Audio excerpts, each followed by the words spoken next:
اچھا یہ کیا ہے؟ یہ ہے اخروٹ۔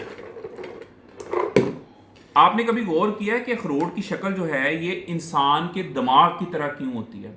کیونکہ یہ آپ کی یادداشت کو بہت تیز کر دیتا ہے۔ اس کے اندر اومیگا 3 فیٹی ایسڈ ہوتا ہے جو آپ کے دماغ کی یادداشت، ڈپریشن، اداسی، نیند کے مسائل ان کو کنٹرول کرتا ہے۔ اس لیے میں کہتا ہوں روزانہ 2 سے 3 اخروٹ لازمی استعمال کریں۔ اس سے ایک تو آپ کے دماغ کو فائدہ ہوگا، اس کے علاوہ یہ اومیگا 3 فیٹی ایسڈ سے بھرپور ہے۔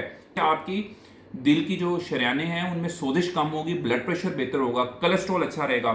اس کے علاوہ یہ شوگر کو کنٹرول کرنے میں بہت مدد کرتا ہے، کیونکہ یہ آپ کی انسولین کی حساسیت بہتر کرتا ہے۔ انسولین زیادہ بہتر طریقے سے اثر کر پاتی ہے جو لوگ اخروٹ استعمال کرتے ہیں۔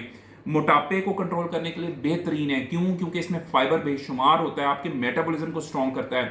یاد رکھیں دوائیاں بعد میں، اس طرح کی قدرتی غذائیں پہلے۔ موسم میں جو اللہ تعالیٰ کی نعمتیں ہیں وہ ساری استعمال کریں، شوگر، بلڈ پریشر، کولیسٹرول سے دور رہیں گے۔ میسج اچھا لگا ہے تو کمنٹس میں یس لکھیں، ویڈیو کو شیئر کریں۔